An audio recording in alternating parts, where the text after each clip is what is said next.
आपने प्रश्न किया था कि महाराज परीक्षित ने राज्य लक्ष्मी त्याग करके क्यों गंगा किनारे आमरण अनशन व्रत लिया। जिस समय महाभारत युद्ध में कौरव और पांडव दोनों पक्षों के बहुत से वीर वीर गति को प्राप्त हो चुके थे, भीमसेन की भयंकर गदा के प्रहार से दुर्योधन की जंघा टूट चुकी थी, तब अश्वत्थामा गया नजदीक और कहा, प्रिय मित्र, अब मैं तुम्हारा सेनापति हूं, तुम्हारी जरूर कमर टूट गई है, लेकिन तिलक करो, अब जितने बचे मैं पांडवों से सबका विनाश करूंगा। ऐसा ही हुआ। वो अपने स्वामी दुर्योधन का प्रिय कार्य समझकर जितने सो रहे थे सबको काट डाला था अश्वत्थामा ने। बहुत से वीर बचे थे, बहुत से वीरों को रात्रि में सोते समय सबको, धृष्टद्युम्न आदि सबको, और ये द्रौपदी के पुत्रों को पांडव समझकर काटा था। और ये भगवान ने बचाव पक्ष किया, पांडवों को उठा करके अपने शिविर की तरफ ले गए और वहां द्रौपदी के पुत्र सोए हुए थे, तो समझा कि ये पांचों पांडव, क्योंकि ज्यों के त्यों वैसे ही महारथी थे, ये सोते हुए सबको काट डाला। द्रौपदी के 5 पुत्रों के सिर काट करके दुर्योधन के पास लाया और कहा, मैं पांडवों का सर ले आया, देखो। तो उनका भीम का सर लाओ। तो भीम का सर, भीम के जो पुत्र थे उन 5 में उनका दिया, जेवी दबाया तो फट गया उनका हेड। भीम का सर ऐसा नहीं होता। तब देखा कि तो पुत्र, अब तो कहा है, तुमने तो हमारा सर्वनाश कर दिया, हमारे वंश का ही विनाश कर दिया। अरे हमारी दुश्मनी पांडवों से थी, तुम सोते हुए द्रौपदी के पुत्रों को क्यों मार डाला। बड़ी निंदा की अश्वत्थामा की। जेवी द्रौपदी को पता चला, वो तो अत्यंत दुखी हो गई, उनकी आंखों में आंसू बहने लगे। अर्जुन ने उनको सांत्वना दी, कल्याणी सावधान, तुम वीर माता हो, पर मैं तुम्हारे आंसू तभी पोंछूंगा जब उस आताताई का सिर गांडीव धनुष से काट कर तुम्हारे सामने रखूंगा, तब तुम उस पर पैर रखकर अपने पुत्रों की अंत्येष्टि क्रिया करना। अर्जुन ने ऐसी बात कही। भगवान श्री कृष्ण से कहा, चलो सारथी बनो और मैं कवच धारण करता हूं और भयानक गांडीव धनुष की प्रत्यंचा चढ़ाकर गुरुपुत्र अश्वत्थामा के मारने के लिए दौड़े। अपराधी तो था ही, सोते हुए, ये वीर पुरुष का लक्षण नहीं, सोते हुए को नहीं, सावधान करके युद्ध करके मारा जाता है। ये तो बहुत निंदनीय कर्म। तो निंदनीय कर्म से बड़ा भयभीत था अश्वत्थामा। जब देखा कि भगवान श्री कृष्ण सारथी और रथी अर्जुन और गांडीव में प्रत्यंचा चढ़ाकर ललकारते हुए आ रहे हैं, तब प्राणों की रक्षा के लिए भागा। जहां जहां भागा वहां वहां भगवान श्री कृष्ण रथ को, उसने देखा कि अब तो मारा गया मैं, तो अपने बचाव के लिए एकमात्र साधन ब्रह्मास्त्र का संधान किया, द्रोणाचार्य जी द्वारा प्रदत्त। लेकिन ब्रह्मास्त्र संधान करना सिखाया था, वापस करना नहीं। इसको वापस करना अर्जुन को सिखाया था। योग्य शिष्य पुत्र से भी अधिक प्यारा होता है। ब्रह्मास्त्र लौटाने की विधि उसे नहीं मालूम थी, पर प्राण संकट आ गया तो तत्काल आचमन किया और ध्यानस्थ होकर ब्रह्मास्त्र का संधान किया। ब्रह्मास्त्र तुरंत प्रचंड तेज, अब तो सीधे अर्जुन की ओर ब्रह्मास्त्र। अर्जुन जी ने हाथ जोड़ा और भगवान श्री कृष्ण से कहा, श्री कृष्ण, तुम सच्चिदानंद स्वरूप परमात्मा हो, मैं जानता हूं तुम्हारी शक्ति अनंत है, तुम ही भक्तों को अभय देने वाले हो, जो संसार की धधकती हुई आग में जल रहे उन जीवों को उबारने के एकमात्र तुम ही लक्ष्य हो प्रभु। तुम प्रकृति से परे रहने वाले आदि पुरुष साक्षात परमात्मा हो।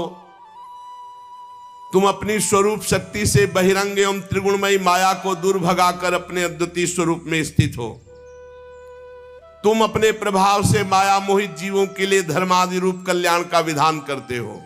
हे प्रभु, ये आपका अवतार पृथ्वी का भार हरण करने के लिए, अनन्य प्रेमी भक्तजनों की रक्षा के लिए, उनके चिंतन के लिए, हे सुप्रकाश परब्रह्म परमात्मा श्री कृष्ण, देखो ये भयंकर तेज मेरी ओर आ रहा है। ये मुझको बिल्कुल पता नहीं कि क्या है और ये क्या करेगा। भगवान ने कहा डरो मत, ये अश्वत्थामा का चलाया हुआ ब्रह्मास्त्र है। वो प्राण संकट उपस्थित होने पर इसका प्रयोग तो कर दिया पर लौटालना नहीं जानता, और इस ब्रह्मास्त्र को कोई दूसरा अस्त्र दबा सके ऐसा आज तक कोई अस्त्र निर्माण नहीं हुआ। तुम शास्त्र विद्या के पारंगत हो, तत्काल आचमन करो और ब्रह्मास्त्र को शांत करने के लिए ब्रह्मास्त्र का ही प्रयोग करो।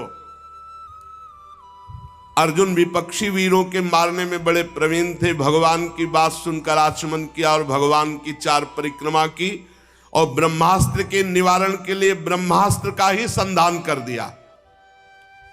अब दोनों ब्रह्मास्त्र जब भयंकर प्रलयाग्नि प्रकट हो गई, जब दोनों ब्रह्मास्त्र टकराए,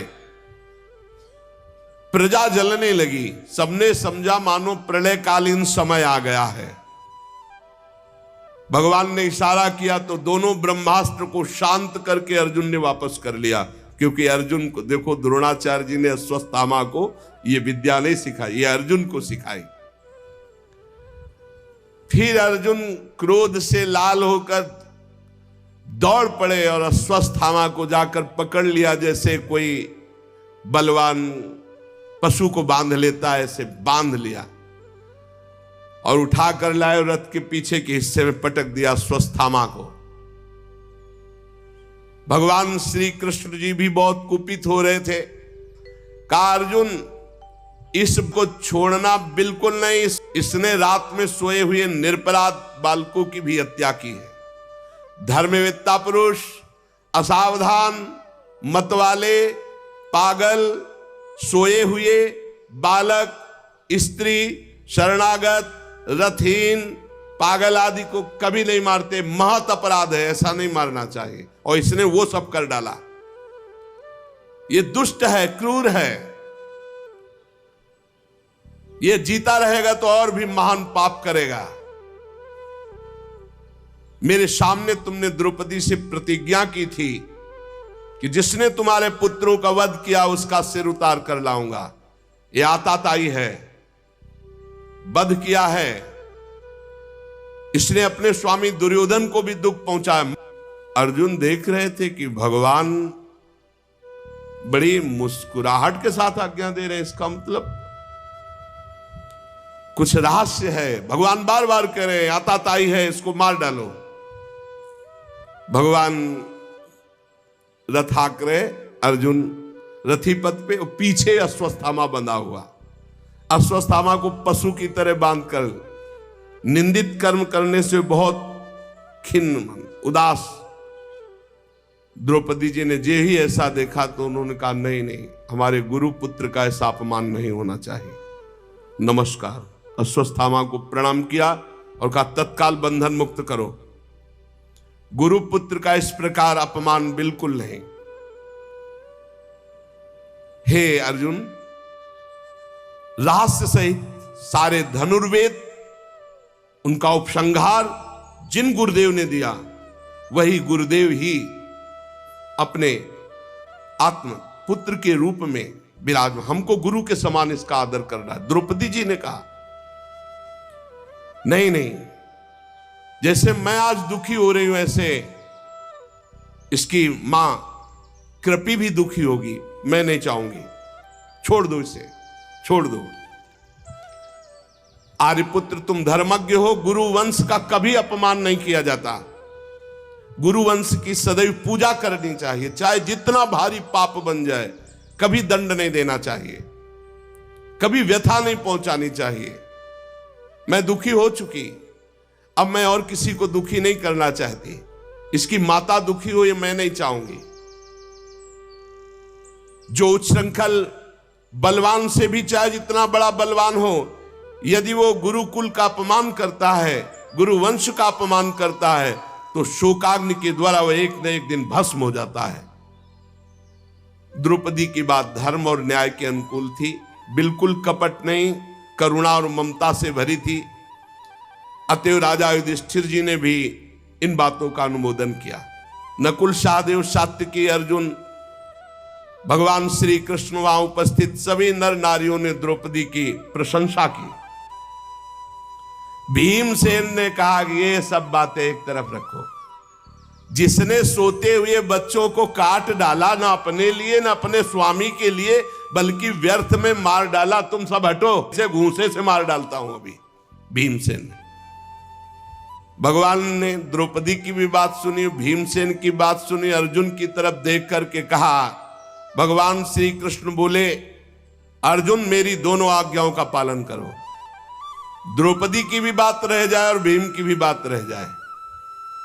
शास्त्र में 2 आज्ञा है, आताताई को मार डालना चाहिए कोई भी हो, और एक आज्ञा है कि कितना भी पतित नीच हो पर ब्रह्म ऋषि की हत्या नहीं करनी चाहिए। मेरी आज्ञा का पालन करो। अर्जुन भगवान के हृदय की बात ताड़ गए, तलवार निकाली, वह अश्वत्थामा के सिर के बाल मूड़ दिए, ब्रह्ममणि थी उसको निकाल लिया। श्रीहीन तत्काल हो गया, ब्रह्म तेज रहित हो गया। रस्सी से उसके बंधन खोले और अपमानित करके निकाल दिया। जा, तुझे जीवन दान देते हैं। ये सबसे बड़ा अपमान मृत्यु तुल्य ही होता है। मूड़ देना, धन छीन लेना, कठोर वचन करके धक्का कर मारकर बाहर निकाल देना, यही मृत्यु तुल्य दंड भी है और मारा भी नहीं, दोनों बातें हो गई। अब अंत्येष्टि क्रिया अपने पुत्रों की पांडवों ने की, जलांजलि अर्पित की, गंगाजल में स्नान किया। भगवान श्री कृष्ण और धौम्य आदि मुनियों ने पवित्र इतिहास सुनाकर उनको सांत्वना प्रदान की।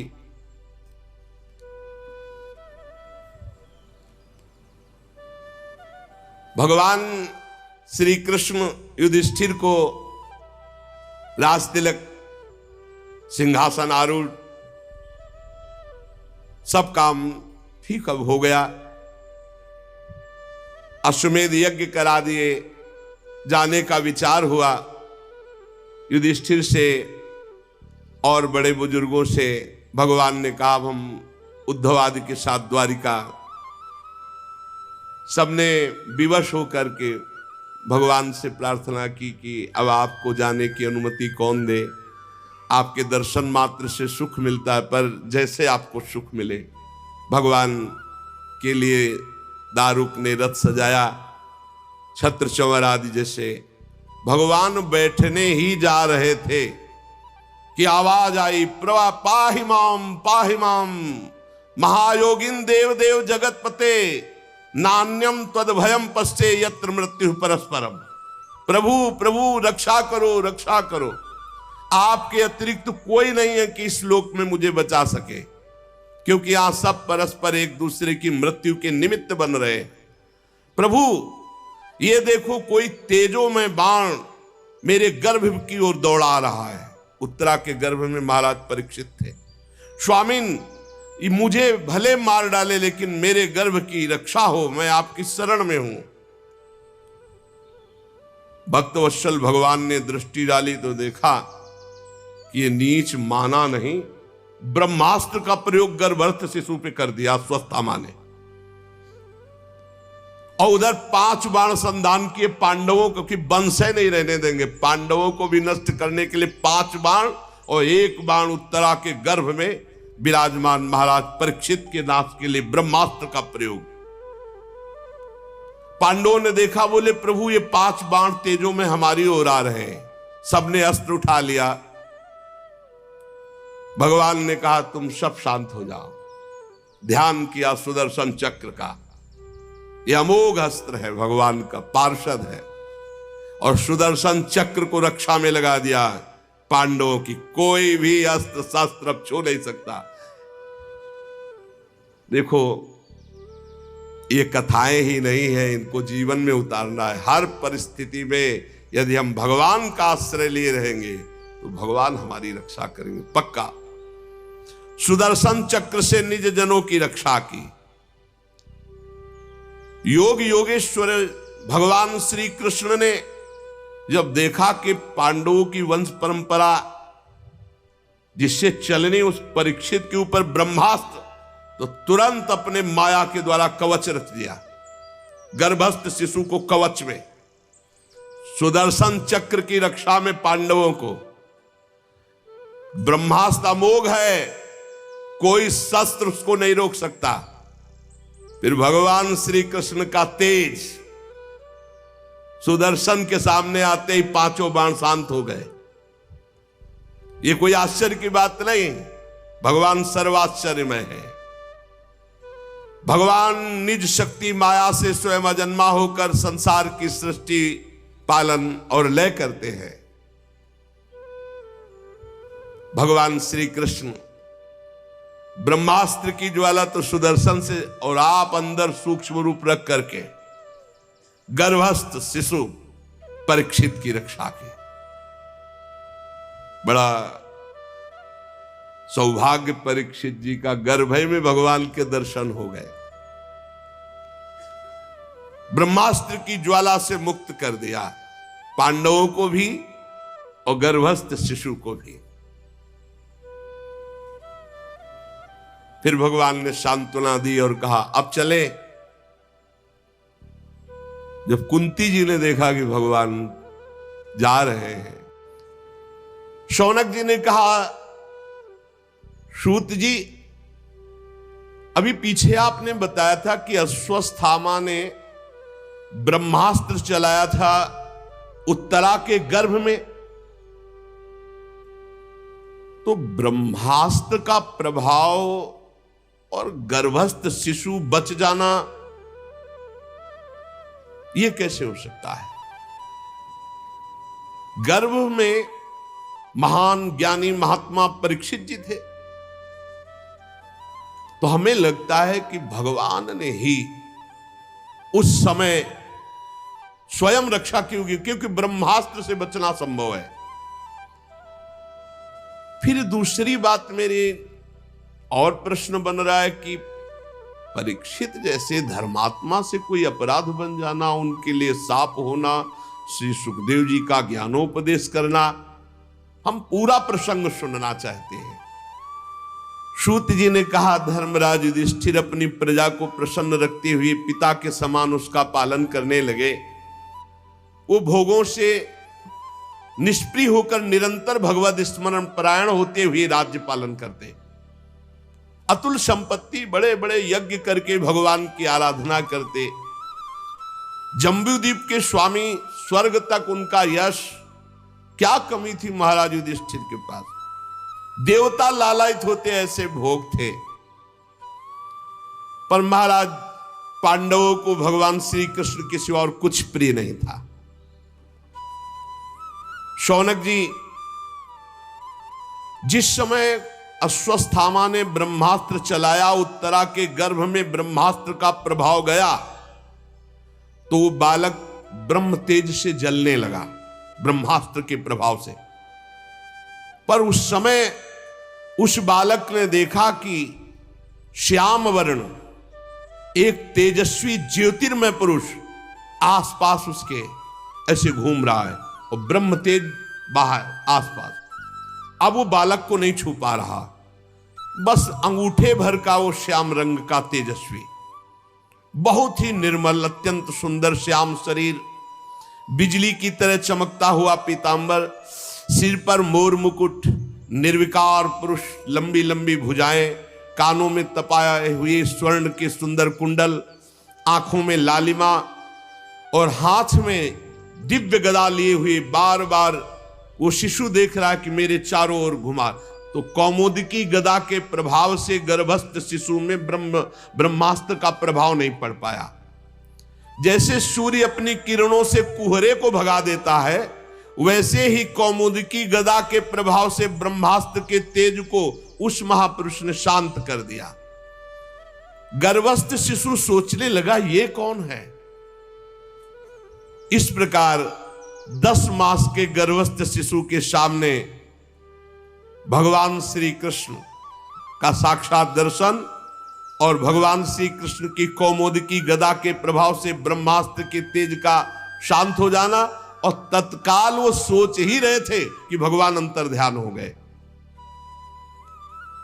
जे भी भगवान अंतर ध्यान हुए ते ही समस्त सद्गुणों को विकसित करने वाले शुभ समय में पांडु के वंशधर बालक का जन्म हुआ। जन्मते समय ही इतना महान तेजस्वी, क्योंकि गर्भ में भगवत साक्षात्कार हो गया है, महान तेज संपन्न। महाराज युधिष्ठिर जब सुना पौत्र हुआ, बड़े प्रसन्न हुए, क्योंकि अर्जुन पुत्र अभिमन्यु पुत्र परीक्षित। राजा युधिष्ठिर धौम्याचार्य कृपाचार्य सबको बुलाया, जात संस्कार करवाए, बड़े दान दिए गए। जब बालक का नाल छेदन नहीं होता, उसके पहले, नाल छेदन के पहले तक, उस समय को कहते हैं प्रजा तीर्थ। उस समय जो दान दिया जाता है उसका बड़ा महत्व है। नाल छेदन नहीं हुआ, बालक हुआ, उस समय के दान को बड़ी महिमा प्रजा तीर्थ कहते हैं। उसी समय युधिष्ठिर ने बहुत दान किया, हाथी घोड़ा स्वर्ण बहुत। युधिष्ठिर जी ने कहा, पुरुवंश शिरोमणि काल की दुर्निर्वार गति अश्वस्थामा वंश मिटाना चाहता था, परंतु भगवान श्री कृष्ण ने बालक की रक्षा की है, इसलिए इसका नाम विष्णुरात। निसंदेह ये बालक संसार में बड़ा यशस्वी भगवान का परम भक्त और महापुरुष होगा। बड़े बड़े महात्माओं ने आशीष दिया युधिष्ठिर जी को और बालक को। युधिष्ठिर ने कहा, महात्माओं, ये बालक क्या अपने उज्जवल यश से हमारे वंश के पवित्र कीर्ति महात्मा राजर्षियों का अनुसरण करेगा? ब्रह्म ऋषियों ने कहा, धर्मराज, ये मनुपुत्र इक्ष्वाक के समान अपनी प्रजा का पालन करेगा। दशरथ नंदन भगवान श्री राम के समान ये सत्य प्रतिज्ञ और ब्राह्मण भक्त होगा। उशीनर नरेश शिवी के समान दाता होगा। दुष्यंत के पुत्र भरत के समान अपने वंश का यश फैलाएगा। ये धनुर्धरों में अपने दादा सहस्त्रबाहु और पार्थ अर्जुन, इन दोनों के समान होगा। अपने दादा पार्थ के समान और सहस्त्रबाहु अर्जुन के समान ये धनुर्धारी होगा। महाराज, ये रंतिदेव के समान उदार होगा। ये धैर्य में बलि के समान होगा। ये भगवत भक्ति में प्रहलाद के समान होगा। मर्यादा उल्लंघन करने वालों को ये भारी दंड देने वाला होगा। पृथ्वी माता और धर्म की रक्षा के लिए कलयुग का भी दमन करेगा। पर महाराज, एक संयोग बन रहा है। उसी समय, अभी नाल छेदन नहीं हुआ, उसी समय निर्णय करके बता दिया, महाराज संयोग बन रहा है। एक ब्राह्मण कुमार श्रृंगी ऋषि के शाप से तक्षक के द्वारा इसकी मृत्यु होगी। ऐसा ज्योतिष, अभी नाल छेदन में नहीं हुआ, पूरा पधारने तक का हिसाब बता दिया। और उस समय ये सब आसक्ति छोड़कर भगवान के चरणों की शरण लेगा। व्यासनंदन श्री सुखदेव जी यहां पधारेंगे इसके पास और इसको श्रीमद् भागवत का स्वरूप बोध कराएंगे और गंगा तट पर इस शरीर को त्याग कर अभय पद की प्राप्ति करेगा। पूरा ज्योतिष शास्त्र के विशेषज्ञ ब्राह्मण राजा युधिष्ठिर को इस प्रकार बालक के जन्म लग्न का फल बताकर भेंट पूजा लेकर अपने अपने घर चले गए। वही ये बालक संसार में परीक्षित के नाम से प्रसिद्ध हुआ, क्योंकि ये समर्थ बालक गर्भ में जिस पुरुष का दर्शन पा चुका था उसी को खोज रहा था। कहां है वो जो गर्भ में दिखाई दिया? सबकी परीक्षा कर रहा था, कहां है वो, कौन है जो मुझे गर्भ में दिखाई दिया इनमें से। जैसे शुक्ल पक्ष में दिन प्रतिदिन चंद्रमा अपनी कलाओं से पूर्ण होता बढ़ता है, वैसे राजकुमार परीक्षित गुरुजनों के लालन पालन से क्रमशः दिन बढ़ते हुए सयाने हुए। स्वजनों के वध का प्रायश्चित करने के लिए राजा युधिष्ठिर ने अश्वमेध यज्ञ के द्वारा भगवान की आराधना की, बड़ी बड़ी यज्ञ की। युधिष्ठिर सबको निमंत्रण देते, खूब खवाते पियाते, ऋषि मुनियों की सेवा करते। भगवान श्री कृष्ण भी कभी कभी आ जाया करते और इनको सुख पहुंचाते। सूत जी कहते हैं कि विदुर जी ने जब देखा था महाभारत में कि एक धर्म के विरुद्ध आचरण करने वाला दुर्योधन कोई बात नहीं मान रहा और दुर्योधन का पक्ष महाराज धृतराष्ट्र ले रहे, उसी समय उन्होंने अपनी पद से इस्तीफा दे करके, पद को त्याग करके तीर्थ यात्रा को चले। मैं नहीं देख पाऊंगा दोनों पक्षों का विनाश। तो विदुर जी तीर्थ यात्रा में महर्षि मैत्रेय जी से मिलकर के आत्मज्ञान प्राप्त किया और हस्तिनापुर लौट कर आए। विदुर जी पूर्ण थे, जानने योग्य तत्व को जानने वाले महात्मा। विदुर जी मैत्रेय ऋषि से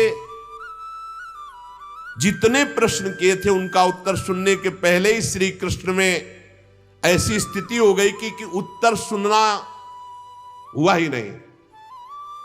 जो उत्तर वो दे रहे थे उसी में स्थित थे वो, ऐसे कि बार सुनाई ही नहीं दिया, उपराम हो गए। शौनक जी जो ही देखा कि विदुर जी आए तो धर्मराज युधिष्ठिर दौड़ पड़े। धृतराष्ट्र, युत्सु, संजय, कृपाचार्य, कुंती, गांधारी, द्रौपदी, सुभद्रा, उत्तरा, कृपी, पांडव परिवार सब दौड़ पड़े, मानो मृत शरीर में प्राण आ गए हों विदुर जी को देखकर। सब ने अगवानी की, सब कोई चरणों को प्रणाम कर रहा है, कोई हृदय से लगा रहा है, सबके आंसू बह रहे। युधिष्ठिर जी ने दिव्यासन अर्पित किया, विदुर जी को पूजन किया, भोग पवाया, विश्राम कराया। फिर युधिष्ठिर जी ने विनय से सर झुकाकर सबके सामने कहा, चाचा जी, जैसे पक्षी अपने अंडों को पंखों की छाया के नीचे रखकर सेते और बढ़ाते हैं, वैसे आपने बचपन से लेकर अभी तक अपनी कृपा से हमें विपत्तियों से बचाया, हमें पाला पोषा। अब हम आपसे जानना चाहते हैं कि आप जब तीर्थ यात्रा के लिए निकले तो किस वृत्ति से जीवन निर्वाह किया, किन किन तीर्थों में गए? क्योंकि भगवान के प्यारे भक्त तो स्वयं तीर्थ स्वरूप होते हैं। अपने हृदय में विराजमान भगवान को निरंतर चिंतन करते हुए जो प्रकट किए हुए महात्मा है, वो तीर्थों में जहां जाते हैं तो तीर्थ को महातीर्थ बना देते हैं। तीर्थे कुर्वन्ति तीर्थानि स्वांता हस्तेन गदाभृता। चाचा जी, आप तीर्थ यात्रा करते द्वारिकापुरी भी गए होंगे। भगवान श्री कृष्ण मेरे तो जीवन प्राण आराध्य देव हैं, सुखी है ना? आपने जाकर देखा वहां सब सुखी हैं? युधिष्ठिर जी के इस प्रकार पूछने पर विदुर जी ने तीर्थों और यदुवंशियों के संबंध में जो कुछ देखा सुना अनुभव किया था क्रम से बतला दिया, पर मुख्य बात नहीं बताई। जब ये विदुर जी लौट करके आए थे तब तक यदुवंशियों का राधेश्याम हो चुका था, उसे गुप्त कर लिया।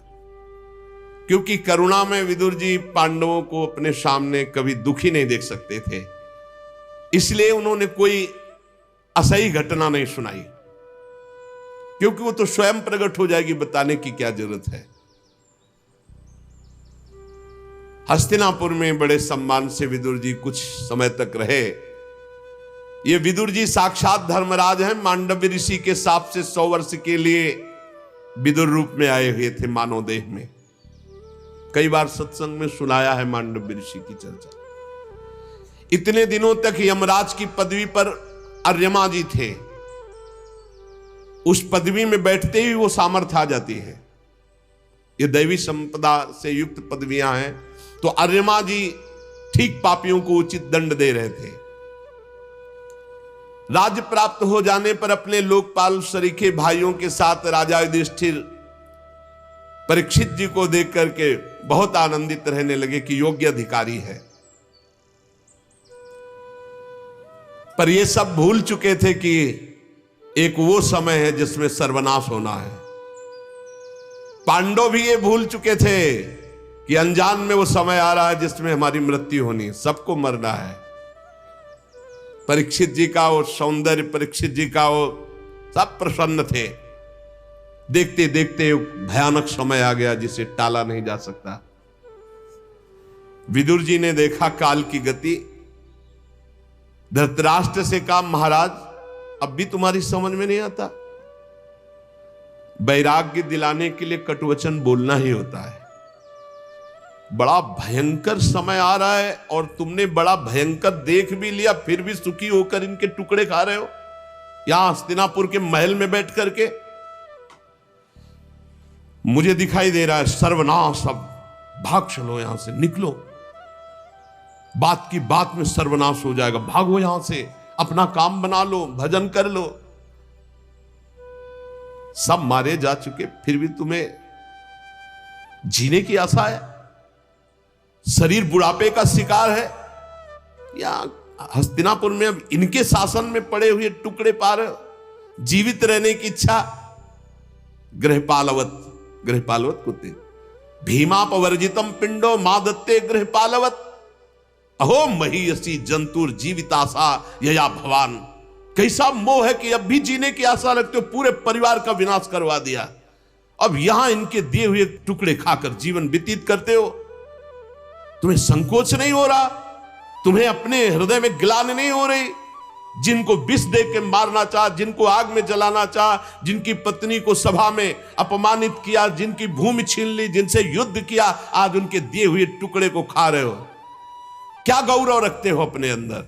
विदुर जी ने डांट लगाई धृतराष्ट्र जी को। हद हो गई, अज्ञान की हद हो गई। अब भी जीना चाहते हो क्या? ये पुराने वस्त्र की तरह तुम्हारा शरीर स्वयं नष्ट नहीं हो जाएगा? इसलिए अपना स्वार्थ साध लो, ममता काटो, चलो हमारे साथ चलो, हम तुम्हें उपाय बताएंगे भगवत प्राप्ति कैसे होगी। धन्य है जिसको विदुर जैसा भाई मिला हो। चाहे अपनी समझ से या दूसरों के समझाने से समझ लो, अंतिम में तुम मरोगे, तुम्हारे साथ कुछ नहीं होगा, इसलिए भजन कर लो तो तुम्हारा कल्याण हो जाएगा। अंतःकरण को वश में करो, निकलो। जो आगे होने वाला है वो तुम देख नहीं रहे, मैं देख रहा हूं, चलो हमारे साथ। विदुर जी ने धृतराष्ट्र को उत्तराखंड की तरफ, छोटे भाई विदुर जी अंधे राजा धृतराष्ट्र को उनके दिखाए हुए मार्ग से धृतराष्ट्र चल पड़े। जब गांधारी जी ने देखा कि पतिदेव अंतिम यात्रा है, अब लौटना नहीं है, तो जो सन्यासियों को सुख देता है, वीर पुरुषों को लड़ाई के मैदान में अपने शत्रु के द्वारा किए हुए न्यायोचित प्रहार से होता है, वैसा ही पतिव्रता पत्नी को महासुख होता है पति के साथ कष्ट सहने में। उनके पीछे चल दिया। अजात शत्रु युधिष्ठिर प्रातः काल नियम बनाए थे अपने बुजुर्गों को प्रणाम करने का। जो राजमहल में गए, धृतराष्ट्र, विदुर जी, गांधारी, कोई नहीं दिखाई दी। बड़े उद्विग्न चित्त संजय से पूछा, संजय कहां गए मेरे वृद्ध पिता, कहां गए मेरे चाचा जो विदुर जी, कहां गई माता गांधारी? क्या ऐसा तो नहीं कि मंदबुद्धि से मेरे से कोई अपराध बन गया हो और वो शंका करके चले गए हो? रुदन करने लगे युधिष्ठिर जी। सूत जी कहते, संजय अपने स्वामी धृतराष्ट्र को न पाकर स्नेह विकलता में बहुत कुछ उत्तर नहीं दिया। फिर धीरे धीरे चित्त को स्थिर किया और हाथों से आंसू पोंछते हुए कहा, मैंने खो दिया अपने महाराज को। धृतराष्ट्र, संजय बहुत प्यार करते थे धृतराष्ट्र जी को। कुरुनंदन, अब वो कभी नहीं मिलेंगे।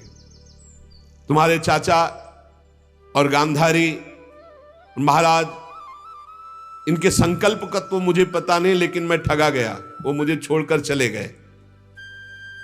इस तरह वार्ता ही हो रही थी कि त्रिकालज्ञ देवर्षि नारद जी पधारे।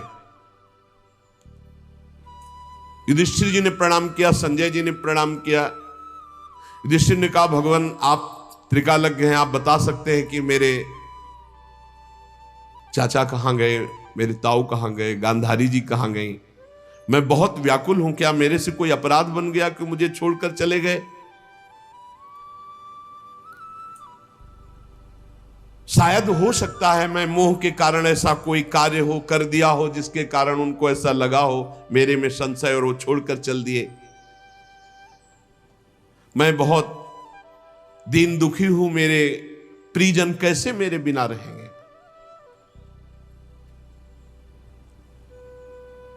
देवर्षि नारद जी उनको समझा रहे, पांच भौतिक शरीर है, इससे प्यार मत करो, ये काल कर्म गुणों के वश में है। जैसे अजगर के मुंह में पड़ा हुआ एक झटके में अंदर चला जाएगा, ऐसे काल हर शरीर को ग्रसित किए हुए है।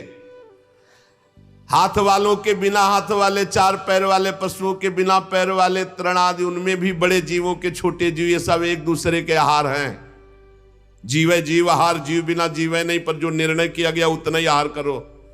जैसे अपने लोग ये सब्जियां पाते हैं, गेहूं आदि, इनमें भी जीव है वैसे ही, लेकिन हम जितना शास्त्र आज्ञा उतना ही पाएंगे, उसके विरुद्ध जीव हत्या करेंगे तो पाप लगेगा।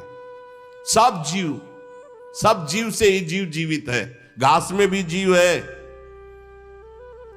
इन समस्त जीवों के बाहर भीतर एकमात्र स्वयं प्रकाश भगवान विराजमान है। युधिष्ठिर, तुम उन्हीं को देखो, इन शरीरों को नहीं। महाराज, समस्त प्राणियों के जीवन दान देने वाले भगवान इस समय पृथ्वी तल पर देवद्रोहियों का नाश करके काल रूप से विराजमान हुए थे। वो अपना कार्य पूरा कर चुके, बस थोड़ा सा कार्य और रह गया है तुम लोगों का। तुम लोगों के भी अंतर ध्यान का समय आ रहा है।